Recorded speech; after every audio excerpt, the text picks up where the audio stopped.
Before replacing any body parts, please turn off the power to the GOAT. Turn the mower upside down. And before changing the blade, be sure to wear protective gloves.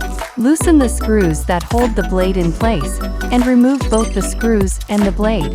Install the new screws and new blade onto the blade deck.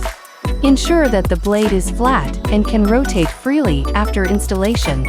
Use a brush to clean the blade deck, chassis, and gaps in the chassis. Check that the blade deck can rotate freely.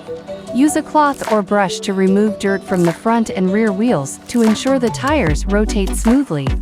Clean the body components with a clean cloth, including the camera in the middle of the body, the front sensor panel, control panel, stop button, body charging electrodes, base station reflecting strip, and base station charging electrodes.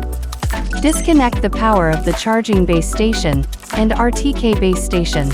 Remove all the cable clips, loosen the RTK base station screws, and take the base station off the support rod. Disassemble the RTK base station support rod. It is recommended to thoroughly clean the machine and store it in a suitable indoor environment to extend its service life.